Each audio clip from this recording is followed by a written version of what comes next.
Developing right now on Morning News Now, disruption and discipline at Columbia University.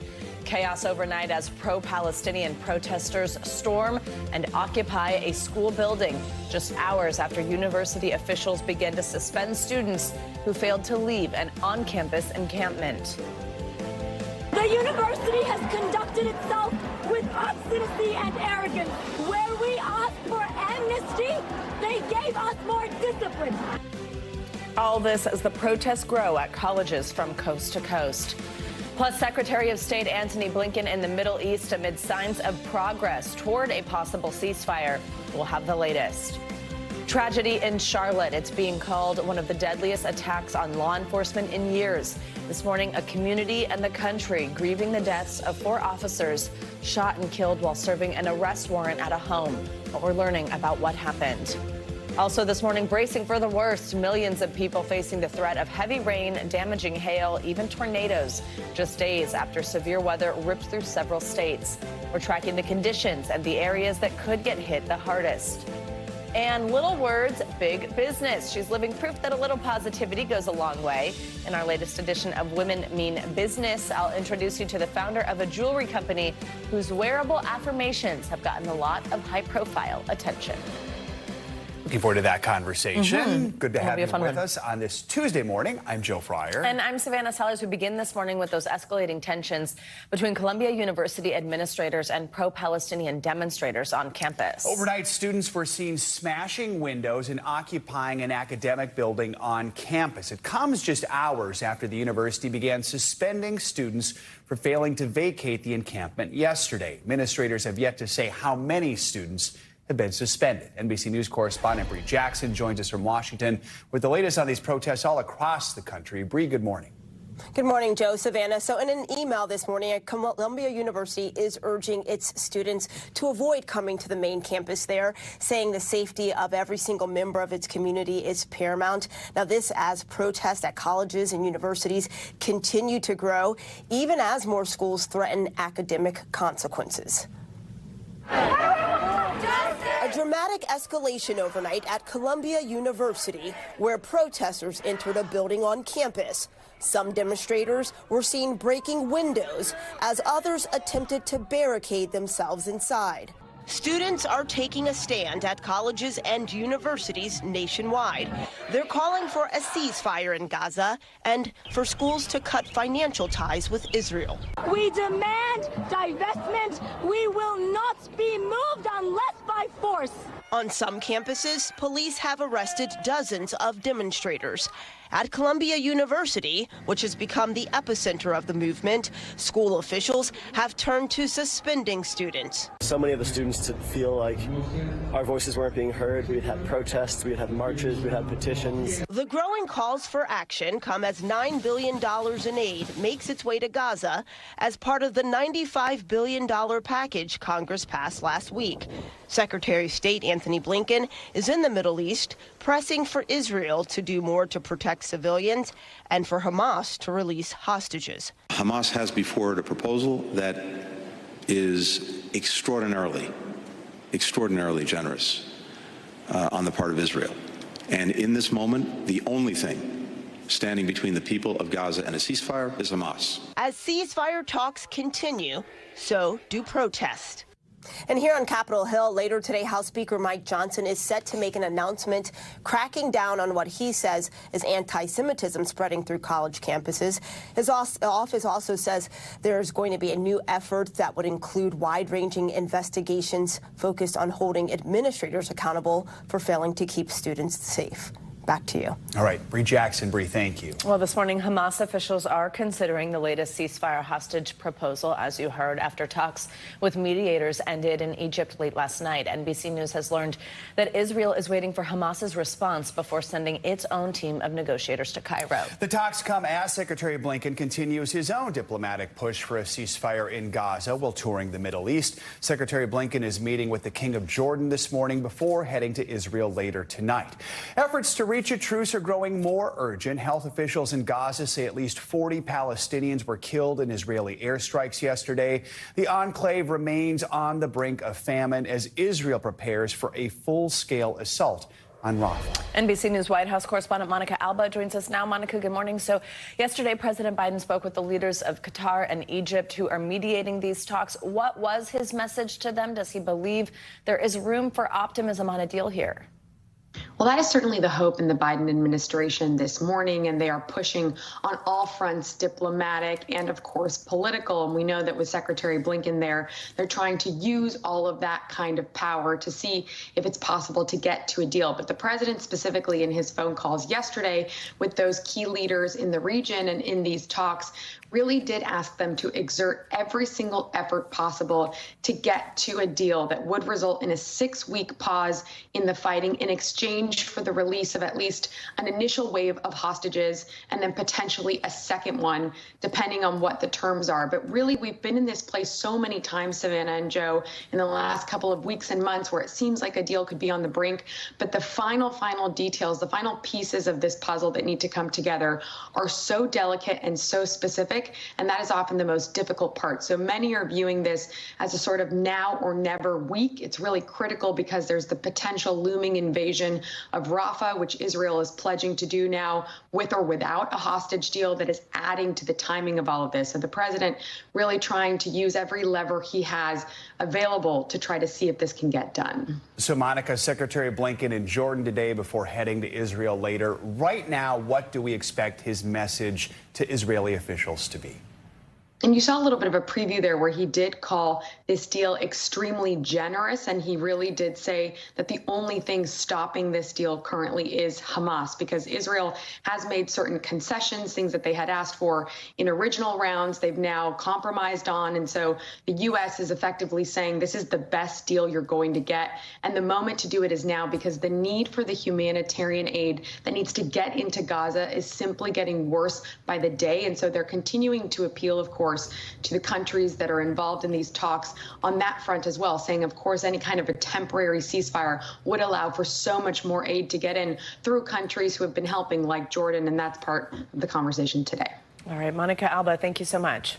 Let's talk more about this with Gershon Baskin. He is the Middle East director at the International Communities Organization and has taken part in hostage negotiations between Israel and Hamas. We appreciate having you on this morning. So the U.S. is putting pressure on Hamas to try and accept this latest ceasefire hostage proposal. But here's the big question. Israeli Prime Minister Netanyahu, would he accept it? You've got right-wing hardliners in his governments who are against the deal. They're threatening to quit if he agrees to a truce. So do you think Netanyahu would risk the collapse of his government for the sake of this hostage deal? That is the million-dollar question, no doubt about it. But the Israelis have given a positive answer to Egypt and to the Americans on the offer that's on the table. It's important to note that there has been extreme pressure on Netanyahu from the United States and from Egypt not to lead into the incursion into Rafah and to accept a deal that would bring at least some of the hostages home. The head of Egyptian Central Intelligence was here in Israel for 3 days with his team. They stayed overnight here for 3 days. This is unprecedented.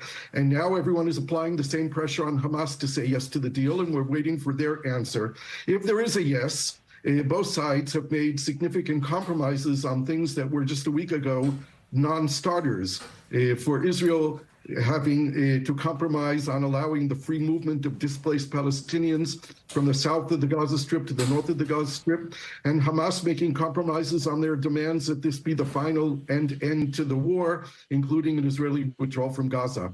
We're shooting for a break now, a 6-week ceasefire that the Egyptians believe will be long enough to extend the negotiations and perhaps lead to a permanent end to the war. So we actually just heard from Netanyahu this morning that Israel will enter Rafah with or without a ceasefire hostage deal as these negotiations are ongoing. Do you think that harms chances for a truce? And do you think the Biden administration could do more to pressure Israel against conducting that operation?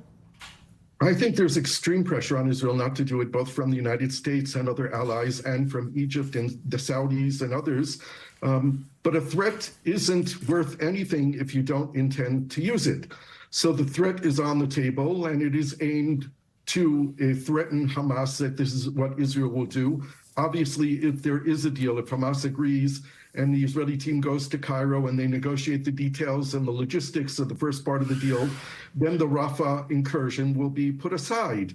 It won't be completely removed from the table unless all the hostages are returned, 133 of them. We don't know how many of them are alive and how many of them are not.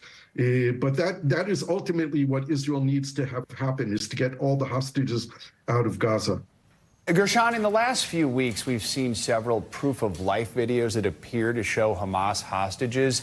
As someone who's been involved with this before, is this a signal that Hamas is looking to make a deal? It seems to be, yes. They are using it to put pressure on Israeli society, on the families of the hostages, who after each one of these videos have appeared have raised up their level of activism on the streets, protesting in front of the Prime Minister's home and office, in front of the Ministry of Defense. Whenever the cabinet is meeting, they are there, and these protests are getting bigger and louder. They are effective. Of course, there are so many of the hostages that we don't know what their fate is, but everyone that we do see is alive, even if they look really bad and they're under duress and they're certainly not being taken care of. It is a sign of life and is important to the families to see this. So they are very valuable. They're very important, I think, to both sides. All right, Gershon Baskin, as always, we appreciate you sharing your experience with us. Thank you. Thank you. Well, a new week of testimony in former President Trump's hush money trial is set to resume today here in New York. Last week, the jury heard from former National Enquirer publisher David Pecker. The focus of his testimony was the so-called catch and kill arrangement to suppress negative stories about Mr. Trump, especially about his alleged affairs. This morning, Mr. Trump will be back in a lower Manhattan courtroom where testimony will continue from the banker for his former lawyer, Michael Cohen, who will get into the financial details of the case. For more, we are joined by NBC News correspondent Vaughn Hilliard. He is downtown outside the courthouse, and we have NBC News legal analyst Danny Sabella's here in studio with us. Good morning to both of you. So, Vaughn, I'll start with you. And what Joe just mentioned, we've been hearing from this banker who worked with Michael Cohen. His testimony is set to resume today. Tell us who he is and how he figures into the prosecution's case. Right. Gary Farrow is part of the bigger story, connecting all of these pieces together, right from the beginning of the masterminding of the alleged scheme between Michael Cohen, Donald Trump, and David Pecker at the National Enquirer to buy up these negative stories, these alleged affairs that Donald Trump had from the likes of Karen McDougal and Stormy Daniels, to the actual execution of it. And that's where Gary Farrow, who is a former banker for First Republic, comes into the picture. And on Friday afternoon, just before they let out for the weekend, he began testifying about setting up two different bank accounts for Michael Cohen, that they had a very close relationship where Michael Cohen would either come in or place a phone call. And in October, back when the Stormy Daniels arrangement was coming to fruition, he testified that Michael Cohen came in and set up two different accounts. And at one point, there is also documented evidence that is being presented to this jury that pertains to these accounts. And there was one email that was entered into the record in which Farrow sent to a member of his team, quote, "Need an account open for Mike Cohen immediately. He wants no address on the checks. Calling you now to discuss." It showed the urgency to which they were setting up this account. We expect him to come back this morning to begin taking the stand again before he faces cross-examination from the defense. Yvonne, after Farrow, the next marquee witnesses, some big names: Michael Cohen, Stormy Daniels, Karen McDougal, Hope Hicks. Do we know when we're going to hear from those people?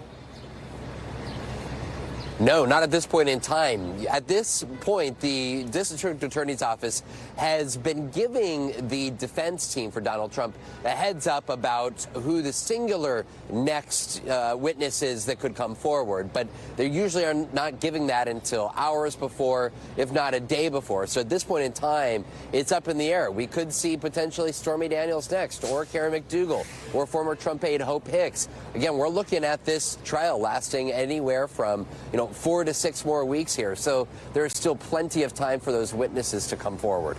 Danny, let's bring you in here. So one of those marquee witnesses, as Joe just mentioned, Michael Cohen, but we do know there are some credibility issues here, right? I mean, he was convicted for lying to Congress as well as tax fraud. Walk us through how he plays into the prosecution's case and if that's an issue at all. Yeah, Michael Cohen's credibility issues may end up being not as big a deal as everyone is making them out to be, because as long as the people, the state of New York, as long as they establish all the different documents, you have a witness like David Pecker who lines up testimony with what Michael Cohen is going to testify about. about. I mean, don't get me wrong. Michael Cohen does have credibility issues. And in addition to credibility issues, he has motive issues.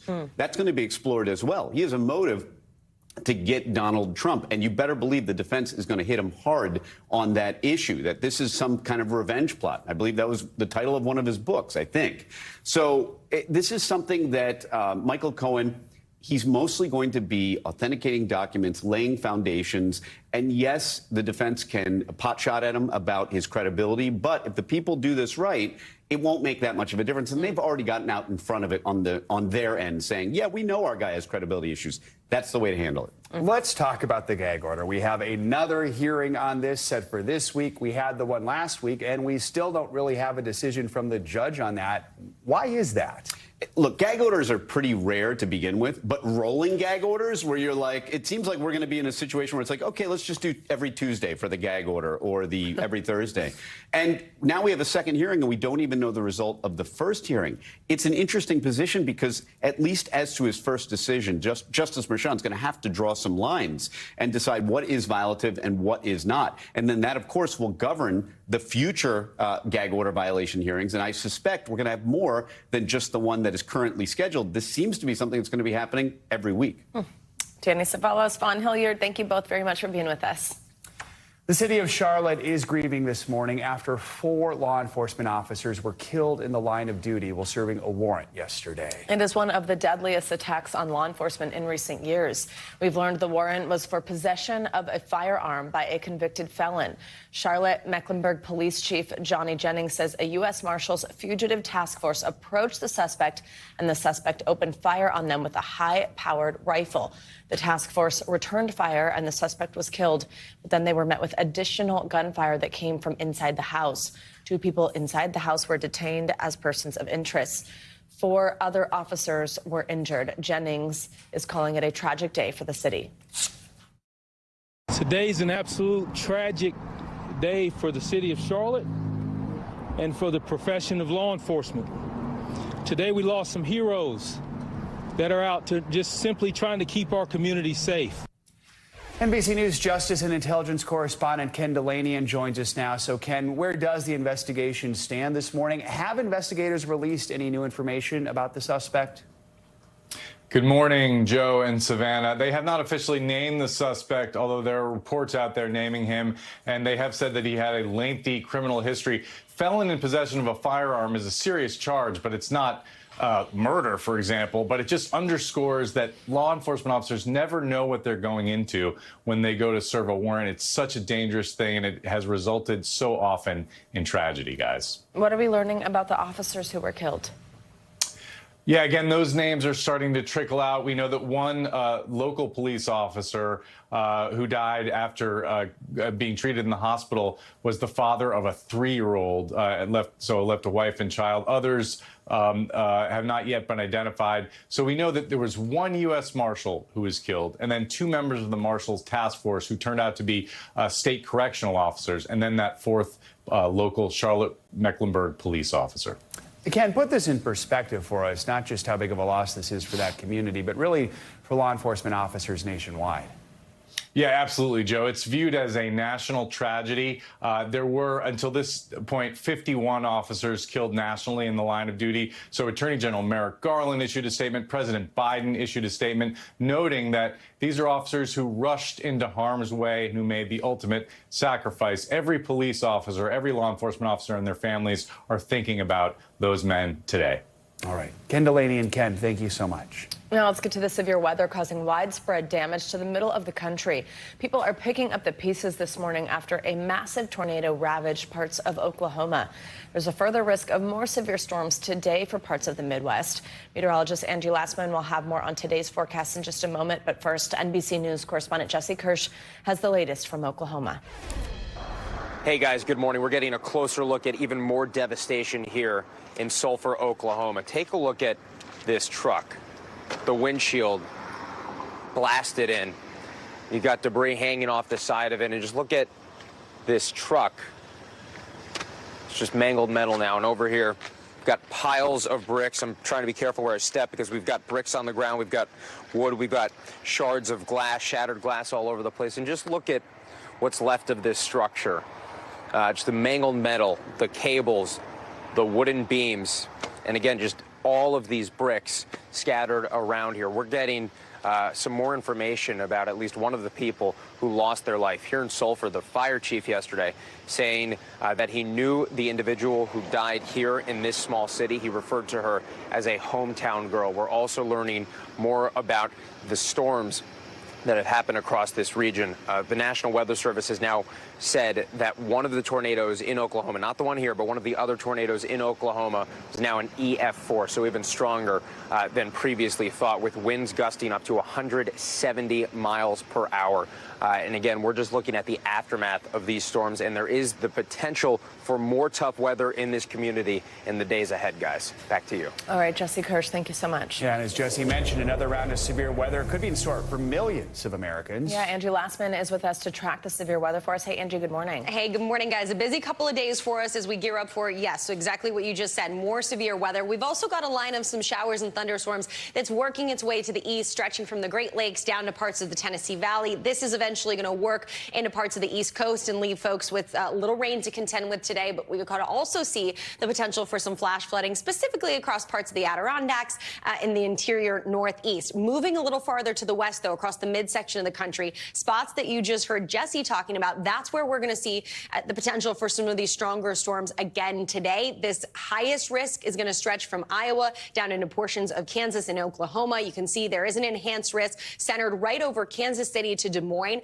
We're looking at all hazards, 8 million people included in this. So the hail, the strong straight line, the strong wind gusts, we could see straight line winds potentially here as we get through the afternoon hours, and a couple of tornadoes. But this is the area that we're watching for the largest of that hail. We're talking 2 inches or larger. So something to watch here as we get into the afternoon and evening hours tonight. And then we see our next system emerge out of the Rockies. This one's going to bring us one more round of some of these stronger storms, and again, centered across the middle of the country. This is likely to intensify here as we get into the later afternoon hours of your day tomorrow. But it does encompass 3 million people, a good chunk of the middle of the country, and once again, some of those same areas that were under that severe weather potential last week and saw some devastating conditions, and then are under that severe weather potential today and even into tomorrow. You can see Concordia, Wichita, Kansas City, stretching down to Midland, all included in that, with the chance to see some large hail, some of those strong wind gusts up to 75 miles per hour, and even a couple of those strong tornadoes. That's tomorrow.